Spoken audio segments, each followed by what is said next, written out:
Hey guys, my name is Freedom. Today I'm going to share my 4th buildings that I created in Blender that already converted to iProp for your iClone 7 and iClone 8 3D animation software. And first, what you are going to do is just go to my video descriptions.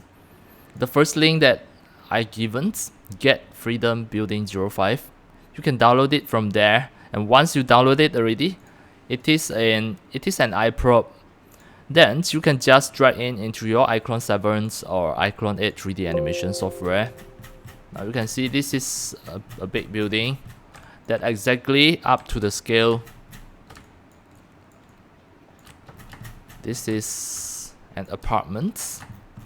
If you want to test the scale, it is really easy. Just drag an avatar here to compare the size here. Then I drag an avatar at here. And just look at the avatar size. It is exactly the door's height. Like this. Just wait for a while. It is loading. Now you can see this is an avatar. And this building is exactly up to the scale that you can perform your 3D animations by using this prop.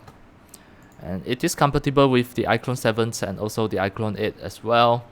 Then you can use it in both of the software. If you are an iClone 7 user, you can use it. If you are an iClone 8 user, you can use it as well. And it is really easy. Just drag and drop, you can use it. Alright, that's all for today about my sharing of my Freedom Building 04, the 4th building that I created in Blender as an iProp that I already share for your iClone 7 and iClone 8 3D animation software. That's all for today. Thank you for watching. If you love my video tutorial and sharing, if you feel all these tutorials and sharings are very helpful to your 3D modeling, 3D animation and game developing, you can subscribe to my YouTube channel and also turn on the mini bell and select all so that when next time I publish a new video tutorials or sharing, you receive a notification immediately. See you in my next video. Enjoy. Happy 3D modeling, 3D animation and game developing. See you.